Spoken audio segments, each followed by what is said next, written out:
مفتی اعظم مفتی تقی عثمانی صاحب کے والد مفتی اعظم حضرت مفتی محمد شفیع رحمہ اللہ فرماتے ہیں، ایک ڈاکو تھا جس کی ساری زندگی ڈاکہ زنی میں گزری۔ جب بوڑھا ہو گیا، جسم میں طاقت نہ رہی، اعصاب کمزور ہو گئے اور ڈاکہ ڈالنے سے عاجز ہو گیا تو فاقوں کی نوبت پہنچنے لگی اور گزر بسر کی کوئی صورت نہ رہی۔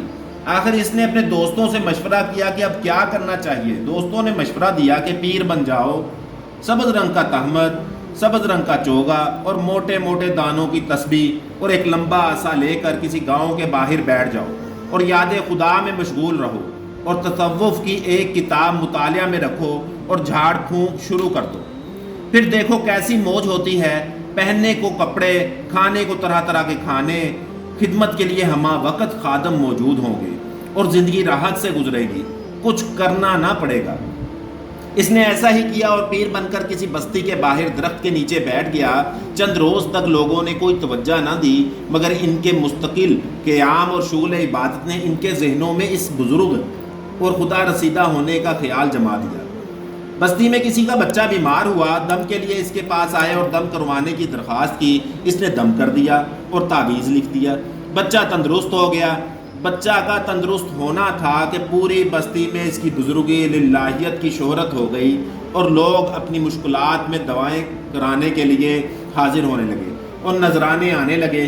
چند ہی روز میں اچھا خاصا کام چل گیا، دکان جم گئی، کھانے پینے کی کمی نہ رہی، خدمت گار بھی آ گئے، عقیدت مند ہر وقت حاضر باش رہنے لگے اور زندگی بڑے آرام سے گزرنے لگی۔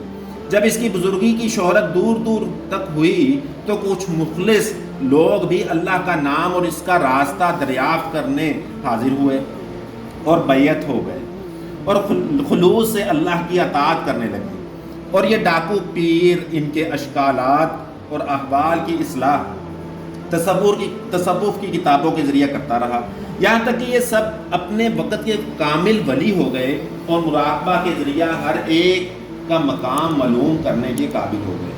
ایک روز ان سب نے سوچا اپنے حضرت کا مقام معلوم کرنا چاہیے، وہ کس مرتبہ پر ہیں۔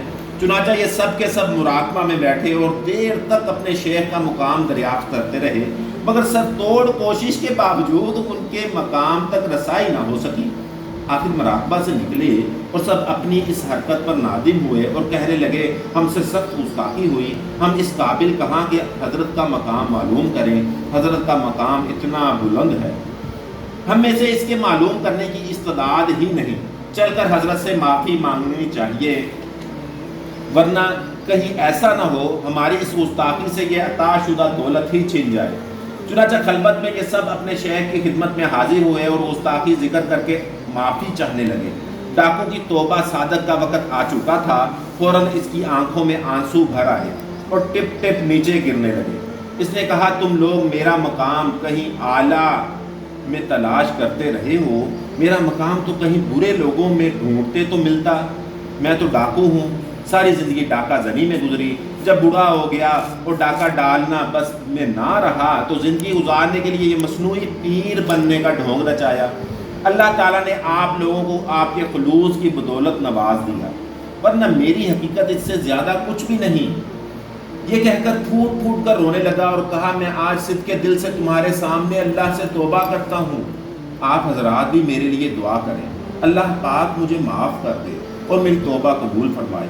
مریدین نے جب اپنے شیخ کا یہ حال سنا، رنج و غم سے ان کی چیخیں نکل گئیں اور وہ بھی سب رونے لگے اور دل سے اپنے شیخ کے لیے نہایت تڑپ کے ساتھ دعا کرنے لگے، جس پر وہ مریدوں کی برکت سے صحیح اللہ والا بن گیا۔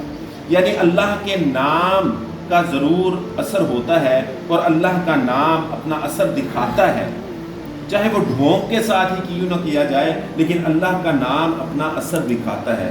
کاملین کے ایسے واقعات سننے کے لیے ہمارے چینل کو لائک کریں اور سبسکرائب کریں۔